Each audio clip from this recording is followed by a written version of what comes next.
প্রায় সময় এখানে জল ঢুকে যায়, কিন্তু এখানে আমরা এবারে প্রস্তুত। পুরো বালি দিয়ে আপনারা নিজেরাও দেখলেন, পুরো এম্বাঙ্কমেন্ট তৈরি করা হয়েছে, কারণ ইঞ্জিনিয়ার সব রয়েছে, সুতরাং এত সহজে আমরা হারবো না।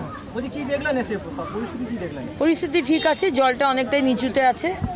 ইঞ্জিনিয়ার সাহেব যেভাবে আমাকে ডেটা দিলেন, অনেকটাই জল এখন নিচুতে আছে। যদি জল উপরে ওঠে তার জন্য সব বস্তা ফস্তা সব বিষয় রেডি আছে।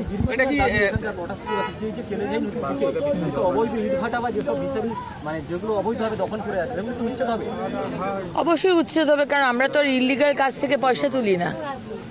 যেগুলো ইল্লিগাল সেগুলো ইল্লিগাল। আমরা আগের সরকারের মতো টেবিলের তলায় দেওয়া নেওয়াটা করি না। আর যদি বন্যা হচ্ছে, জল ঢুকে যাচ্ছে, ওই এর জন্য স্রোতটা ওখানে গিয়ে শুরু হয়ে গেছে, কারণ ওখানে পলি পড়েছে আর ওখানটাতে ইট ভাটা ইল্লিগাল তৈরি হয়েছে। তার জন্য পুরো জেলা তো আর কষ্ট পাবে না, এটা তো সম্ভব না। তাই তাদেরকে সরতে হবে। আমি এখন থেকেই বলে দিচ্ছি, যদি সেটা ইল্লিগাল হয়, যারা ইট ভাটা করেছেন আপনারা সরিয়ে নিন, তা না হলে আমাকে বুলডোজার নিয়ে গিয়ে সরাতে হবে।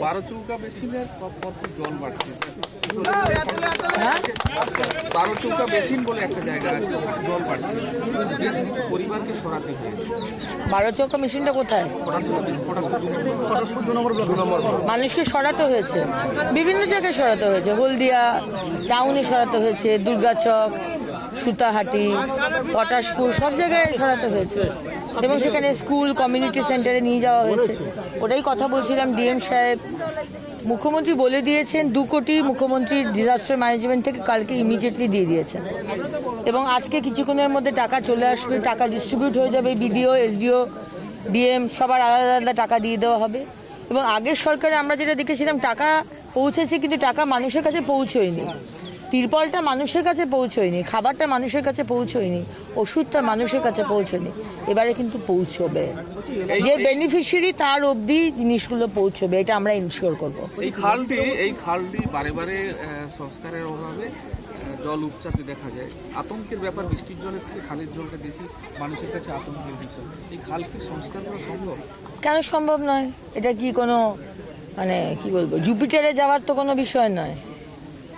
সমস্ত খাল সংস্কার হচ্ছে, নদী সংস্কার হচ্ছে, পুকুর সংস্কার হচ্ছে, কেন এই খাল সংস্কার করা যাবে না? এতদিন হয়নি কারণ আগের সরকারের কাছে প্রায়োরিটি ছিল না। এক্স মুখ্যমন্ত্রী মমতা ব্যানার্জির কাছে প্রায়োরিটি ছিল না খাল সংস্কার করা। ইট ভাটাগুলোকে বসিয়ে সেখান থেকে তোলাবাজি করাটা সেটা প্রায়োরিটি ছিল, তাই জন্য হয়নি।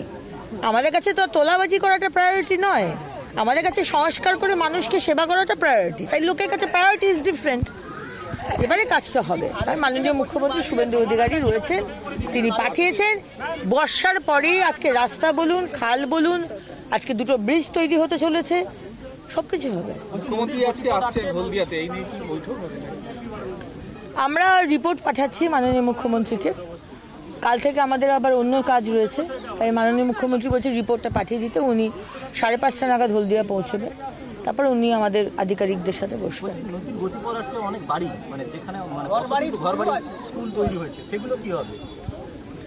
সেগুলো দেখতে হবে। যারা ইল্লিগালভাবে বাড়ি তৈরি করেছে, বাড়িতে লোকজন বসবাস করছে, তাদেরকে তো আমি সরে যেতে বলতে পারি না।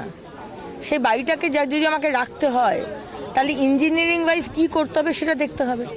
আর যদি দেখি একেবারেই, যেমন সেদিনকে আমরা অন্তরাজি ছিলেন, 27টা বাড়ি কলকাতার আশেপাশে যারা ইল্লিগালি তৈরি হয়েছে, সেখানে কোনো বিষয় নেই, সেগুলোকে রাখা যাবে না। সেগুলো গতকাল বিধায়ক শান্তনু প্রামাণিক তিনি বলেছেন এটাই লাস্ট, এরপরে আর এই জল যন্ত্রণা থেকে মানুষকে অন্তত মুক্তি পাবে মানুষ। ঠিকই বলেছেন আমাদের সম্মানীয় বিধায়ক শান্তনু প্রামাণিকদা, যেটা বলেছেন ঠিকই বলেছেন। এই পুরো চত্বরের হলদিয়া এবং আপনাদের এই আশেপাশে যাতে জল যন্ত্রণা, নরক যন্ত্রণা থেকে মুক্তি দিতে পারি, আমরা একটা কম্প্রিহেন্সিভ প্ল্যান, ড্রেনেজের, নিকাশির ব্যবস্থার আমরা করব।